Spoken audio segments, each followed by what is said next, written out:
Hello, everyone. All right, today we're going to be talking about the history of the theater, and I'm going to be doing this in 4 different screencasts. So we're going to start with this one. This is screencast number 1, where we're going to be talking about the early formation of theater and Greek and Roman theater and how that started. So be prepared for screencasts coming your way and talking about theater history. So the first thing that we're going to be doing is we're going to be discussing the types of theaters that exist in the world. And I think that this is important because it helps us understand the different ways that you can stage things in the theater. And sometimes we think of specifically one type of theater, and that is this type of theater. This is called a proscenium theater. Now, proscenium is the Greeks gave for this box basically that surrounds the stage. And the idea of a proscenium theater is that the actors and the audience are very much separate. This looks like if you go into West Campus, that's their theater essentially. Doesn't matter how much of a little bubble this extends out into the audience. This, by the way, is called the lip or the thrust of the theater, of the stage. Doesn't matter how far this extends out. If the audience is not viewing the action anyway but in the front, it's called a proscenium theater. Now, if the action does extend a little further out into the audience, like this, for example, where you can see that the audience is placed on 2 separate sides or 3 separate sides, and then the action occurs here, that's called a thrust theater or 3/4 round theater. Thrust or 3/4 round theater. And that is a different way of staging things, because if you are an actor in a 3/4 round theater, you know that no matter where you're standing on the stage, unless you're way back here, at some point you're going to have maybe your back to part of the audience. So there's a lot more movement in 3/4 round theater than there is in proscenium theater. The last way of staging that's fairly traditional is this, and this is called theater in the round. That is where, or arena staging, you could call it that too. That is where the audience surrounds the action all the way around. Theater in the round or arena staging, that is. And this, of course, very different types of movement that occurs on this theater stage because, again, you never know what angle the audience is going to be looking at you from. So a lot of times in 3/4 round theater or theater in the round, you are kind of, as an actor, moving quite a bit so that you don't have your back consistently to one part of the audience. There is another type of theater, and this is theater on location. So this is a theater group in Minneapolis a few years ago who did a musical and set it in a record shop in downtown Minneapolis. And this theater on location, you can see that there are people who are kind of like strolling around in the back that are actually people who are there to buy records, but then the actors are also taking place. The play is actually taking place around where, normal business is occurring in the theater.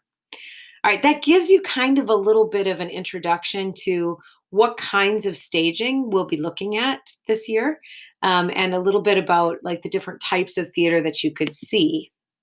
So let's talk about theater since the dawn of mankind. So I refer to this as prehistoric theater, and it's really important that you know that this is a theory. This is not fact. This is what some people believe as far as the origin of theater as an art form. And it's kind of what I sort of buy into based on science and what we find. The first evidence that we have of theater occurring before written history is because we see writing on the walls in caves and things like that. People believe that was part of a ritual process that people told stories and acted out those stories and then recorded them so that the future generations would know about them. So we think that evidence of theater occurring in early times occurred because of these cave drawings. Let me talk to you a little bit about the development of humans and how this sort of plays a role. So if we take a look at ancient human beings or types of beings, we can take a look at their skull formation. So this is the very top right here is Homo sapiens. That is what our skulls look like as a species. But if we go back in time, just as far, even as just as far as Homo erectus and Australopithecus robustus, these two, or Homo habilis, we'll see that the skull formation is very different.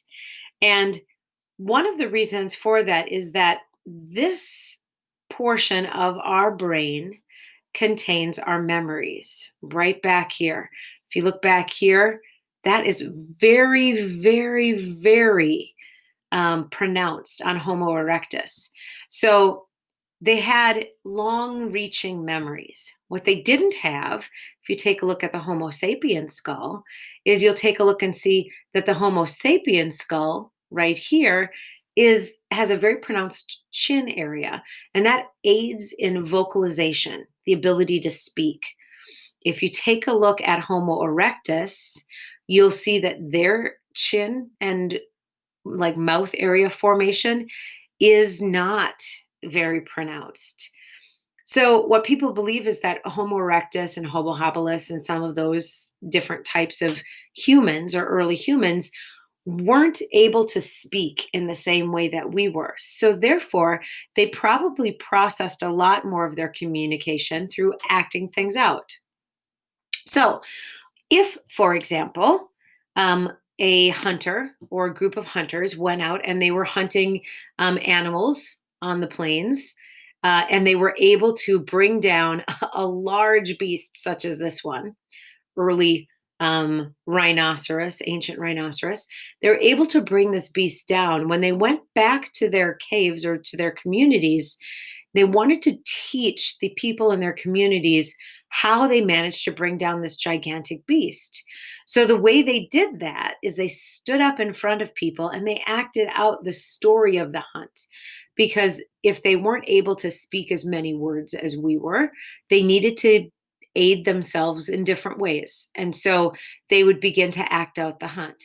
Eventually, other hunters in the tribe would understand what had happened and they would stand up and they would take part in that hunting like play. And because they were taking part in this play, it was kind of like a practice hunt. In that practice hunt, they would start to get more skilled at what they would do to try to hunt these animals. And so when they went out to hunt an animal the next time, as a tribe, they were more successful. Well, pretty soon they began to connect the practice or the ritual of acting out the hunt before the actual hunt itself to the luck that they received. So they thought that the play itself gave them the ability, like a magical or a supernatural ability to do this hunting. So that was kind of the first element also of religion. And as you'll see, as we talk about theater history through time, theater history and religion have been linked since the birth of man. This gave form to a type of theater called didactic theater. And didactic ritual theater is a theater that is used to influence, control, glorify, entertain, or give pleasure. It's basically a teaching method that is used to show people things. So it could, in ancient times, have showed our ancient mankind how to behave in certain situations or what sort of things to avoid. And therefore, it was didactic, educational in nature. And a ritual theater, meaning that they did it over and over again. Okay, so now we're going to move into the early stages of Greek theater. And in some of our most ancient civilizations, there is evidence of something called a theatron. So a theatron is the name that we give to the first theater that ever existed, like theater as in the first theater space. So if you take a look at this diagram, usually the theatron was a level area that would occur naturally between hills. In some cases, it was just this level dancing platform was referred to, and then there was a seating area where people would sit up like in the hills surrounding the dancing platform. You'll notice that this type of theater is either arena-style theater or thrust theater or three-quarter round theater, where the audience would sit on all of these sides and watch the action occurring down below. That's what we see of as our first possible theater. Which brings us to some of these ancient places that use theater. The earliest form of recorded drama that we know of, written form or knowledge that drama occurred, was in Egypt in honor of the god Osiris. Now, we know that most early theater was all in honor of the gods. So in Egypt, Osiris. Then we see later on in ancient Greece, we see them celebrating Dionysus, the god of wine and fertility. Now, these ancient Greek religious festivals contained theater in them. It was an intrinsic part of the festival, would tell the story of the gods to the audience members. So the plays that were given for Dionysus, the god of wine and fertility, because they were celebrating the god of wine and fertility, they were crazy festivals, not like the kind of religious festivals that we have today, because they were celebrating the god of wine and fertility. So we know that there was probably drinking, there was probably extra curricular activities involving fertility taking place in these festivals. But at some point in the festival, there was usually a play or a series of plays. And those plays had some certain things in common. First thing that they had in common, they began with a chorogoi or a chorus. In fact, the first theatrical productions in Greece were nothing but the chorogoi, which was a group of 20 men who spoke in unison. Here's some pictures of some modern day chorogoi or chorus members from like modern day Greek plays. So you kind of get the idea. They all wore masks, and the masks were worn for very specific reasons, was to kind of help them project. Here's an older picture, but still more modern, of chorogoi, but gives you the idea of how this chorogoi would work. They would all talk in unison to kind of spread whatever the story was so that everybody in the audience could hear. And the story typically ended with a ritual sacrifice. Now, this ancient Greek coin right here shows us a sacrifice occurring. And you can see, right, if you looked at right here, here's a man bringing in a goat, and here is this altar right here. A themel is what it was called, where one of the members of the chorus, acting as the priest or a priest itself in the community, would cut off the goat's head, drain the goat's body of blood, and then sprinkle the audience with the blood as a blessing. That's kind of how the plays ended. That's where the word tragedy comes from. Tragos means goat song. And all of the ancient Greek plays that were considered tragedies typically at first ended in this sort of ritual sacrifice. All right. One of the reasons that all of these things occurred the way that they did was because of how the amphitheaters were built. So this is an early amphitheater. You'll notice that it is smaller. When we take a look at some of the other ones, you'll see that it's much larger. But remember what I said, the action would take place down here and the audience would be sitting up here. Some of the richer members of the audience would be able to buy cushions for their stone seats. Some of the richer members of the audience would be down here where you can see that there's actually backs resting against their seats, whereas poorer members might even just be sitting in the hills around the theater. Later amphitheaters, now this is a reworked modern amphitheater in Greece. And you can see this is actually approximately the size it is. It's just made a little bit more sturdy for modern day standards. But if you sit here and you're way up in the back, this is close to the back, you can see that the actors, see these people down here, would be very, very, very small and hard to see and hard to hear. So there were some things that Greek actors did in order to help that situation, which we'll get to next. All right, so basic overhead view of an amphitheater diagram. You can see this was called the proscenium, and that's where proscenium, Proscenium, proscenium theater, that word comes from. The proscenium was this place where the actors would enter and exit from. This area too called the skene which we notice as scene, right? So when we say an actor in plays, we're going to be practicing scene two. Scene two gives us an idea that that's when new actors enter the scene and that they came from here, the skene. The parados, this is the aisle that the Greek chorus would first enter into the parados. And so there's portions of Greek plays that you could read that are called the parados, and it's usually like a prologue, basically. The koilan is where the audience would sit, the orchestra, or the speaking place. That's where this the scenes would occur. In the very middle of the orchestra, the speaking place is what that word means in Greek, is the thymel. And that's what I said is the spot where they would do those ancient Greek sacrifices. Here's another kind of view of the stage so you can kind of take a look at it. And this moved into Roman theater as well. So there's a couple things that you need to know about Greek theatrical presentations. First of all, there was something called a machina. So on the second level of the skene, the building in the background of the proscenium, where actors would enter and exit from, there was always like a little balcony where the actors could come out on and speak. But they also had this really cool machina, that would come out from the top, kind of like a little hook and line, almost like a fishing line, a tack and pulley, where a god would come out of the second story of the skene by a tack and pulley and would be lowered down at different points onto the orchestra or be hovering above the actors in the orchestra. This god would usually come out and would answer questions or solve problems for the, ridiculous humans.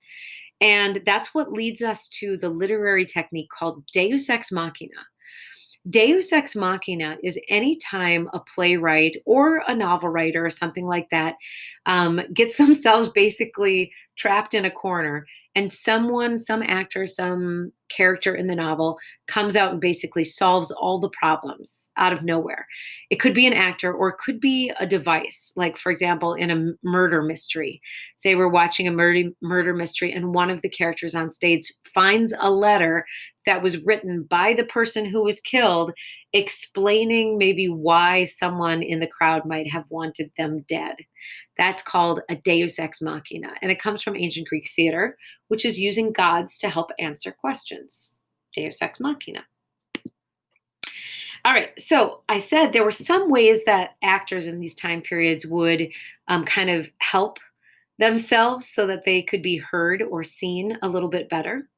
So the first way is that all of the chorus members would wear masks, which was an essential element in transformation of the characters. They were large masks. I'm not talking like just little masks that covered your face, but large ones that would come down maybe to mid-chest, so that the audience could see a fixed expression and recognize a specific character. Because once the chorus started to act the roles of characters, you only had so many actors, and sometimes they needed to like switch the costume or switch the mask to represent a different character. They were highly religious and usually very symbolic, but they also had this really cool megaphone effect. So the lips of the masks would be sort of rounded a little bit, and then there would be this effect of talking through this amplified device that would push people's voices out into the audience instead of going out to the side. They also wore padded costumes. So, like if you think of a football player's shoulder pads, underneath this costume, say for here, they would have shoulder pads to make themselves appear bigger. And they would wear buskins, which were basically sandaled boots with really thick soles, essentially platform shoes, right? These are not as thick as typically you would see. You would see like maybe 3 or 4 inches. So they would make the actors a lot bigger and a lot easier to see. But that also explains why there's not a lot of chase scenes in ancient Greek theater. Greek theater is typically more speaking and less action. So let's talk about what ancient Greek theater was like. So, first, the ancient Greek tragedy is the first form of theater that we know of. And it had one main conflict, which is character versus God or character versus self. And it had two main themes. The will of the gods always prevails over the ambitions and the desires of humanity, and human efforts are useless in changing fate. So, basically, the two themes are the gods always rule, and humans have no power to change their fate. So if we look at some playwrights through time, like Socrates, Aristophanes, Maenad, all of these different Greek playwrights all wrote these plays that sort of focused in on these themes of humans being useless to control their fate. And if you think of plenty of Greek plays that show us that, we can see throughout time that there are plays that show us that human efforts are useless in determining their fate. One most famous play is Medea. And that's what you can see here on the left. And then on the right, the Oedipus story. So the ancient story of Oedipus is probably the most famous Greek tragedy of all times.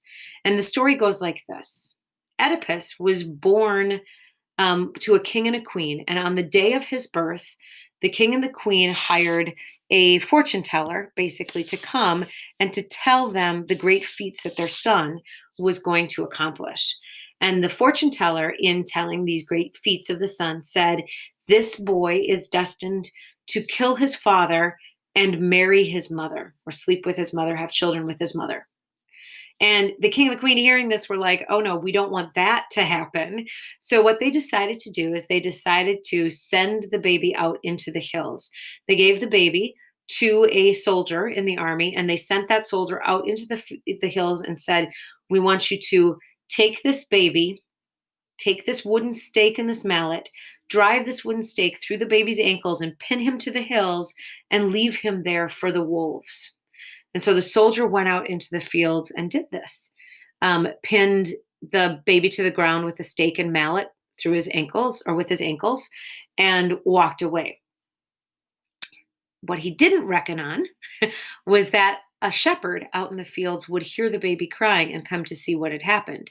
Now, it was very common in this time period for people to leave their malformed babies or sick infants or things like that, that they, if someone had a genetic disorder, believing that they were cursed by the gods to leave them out in the field. But this baby looked perfectly fine, except that he was tied by his ankles, and his feet had started to swell.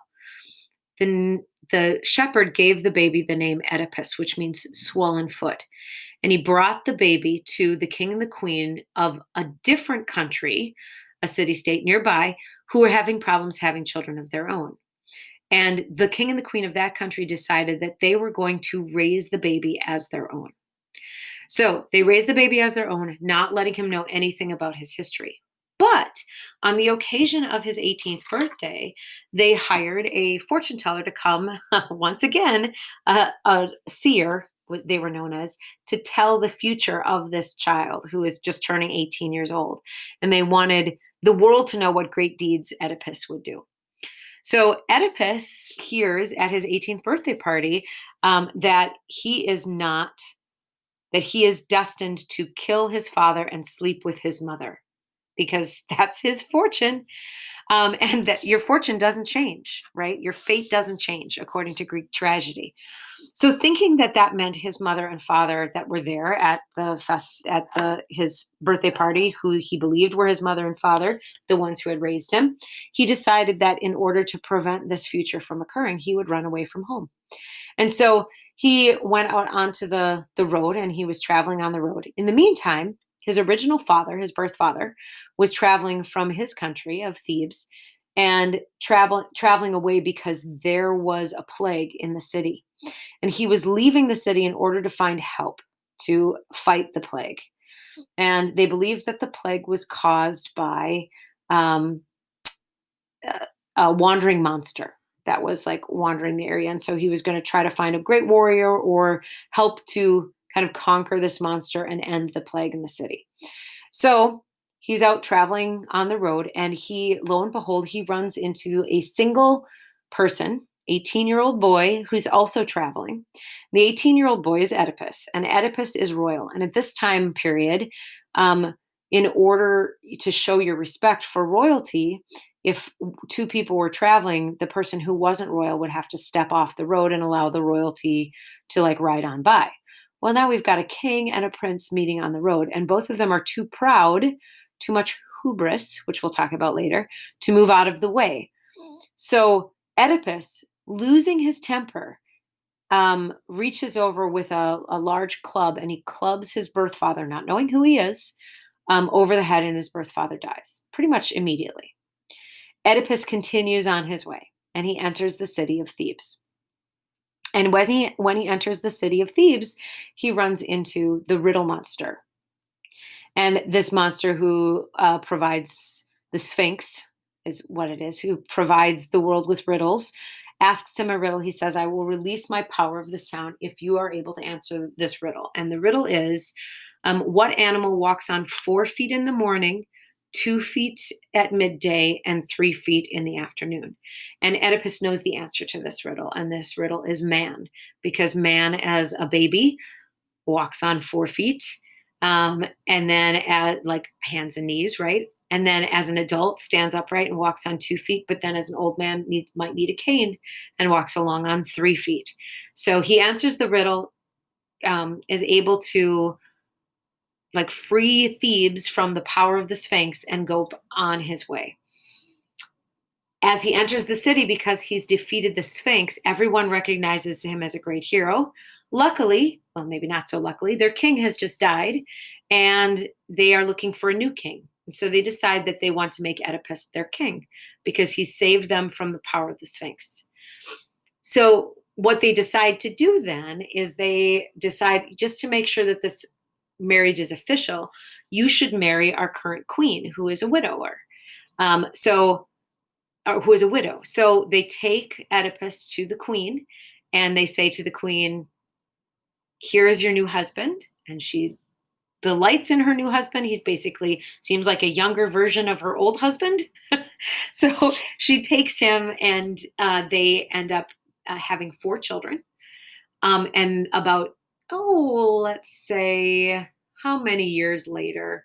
I think it's like 14 or 15 years later, suddenly the city of Thebes is under another plague. And someone comes to the city of Thebes and says that there's a sickness in the city, and they have to figure out what the problem is, and they have to figure out how to end the sickness.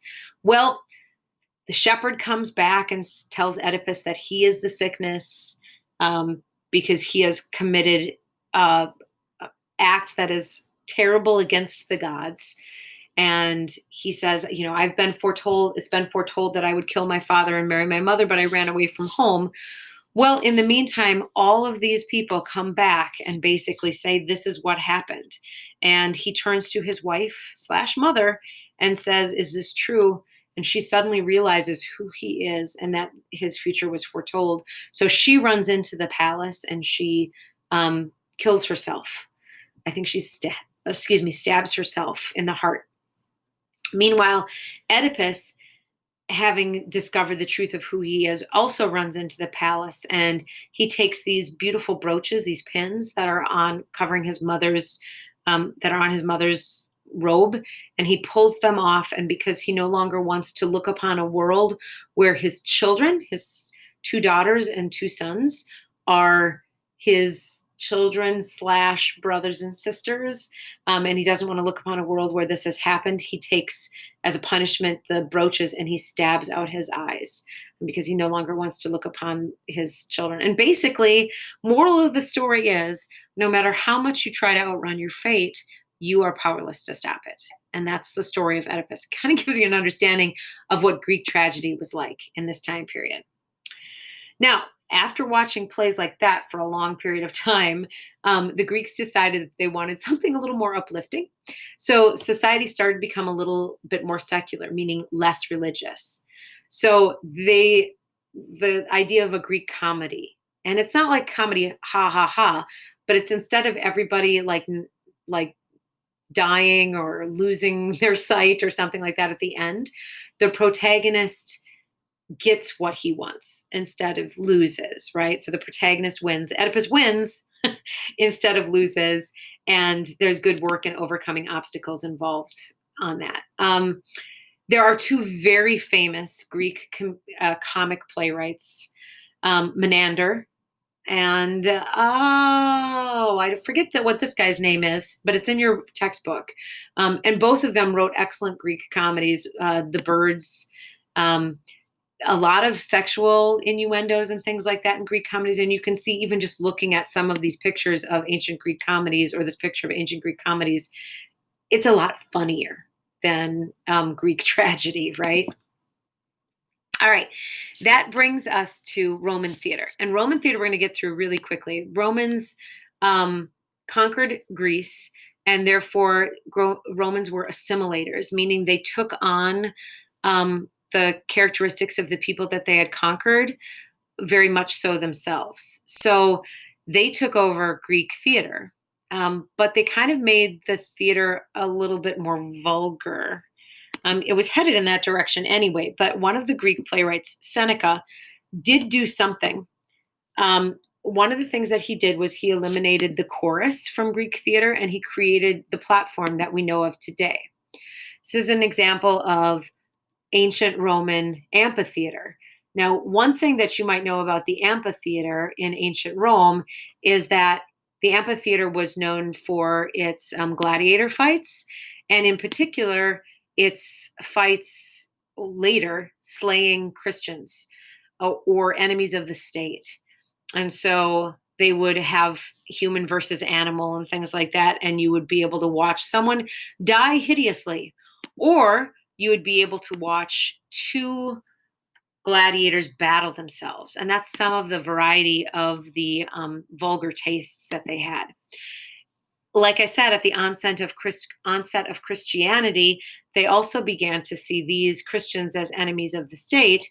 So playwrights like Seneca started to insert some things about people who were not following the will of the gods. And also in the amphitheater, we'd see Christians being slayed by like lions and tigers and bears. Oh my. So this is Seneca, version of what Seneca may have looked like. And like I said, he created the platform that we know of today.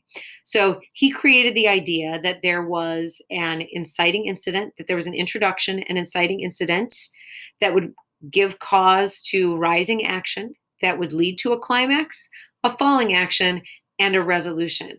And he created this concept of a 5-scene or a 5-act play, where each act represented one point of the plot diagram. So Shakespearean theater followed the same format because they were looking back at Roman theater to figure out how to do what they were doing. All right, that is where we are going to stop with our first screencast. And we'll start off the next one with Drama of the Middle Ages. Hopefully you've gotten a good understanding of Greek and Roman theater and a little bit about the dawn of theater. And next time, we'll talk about theater of the Middle Ages.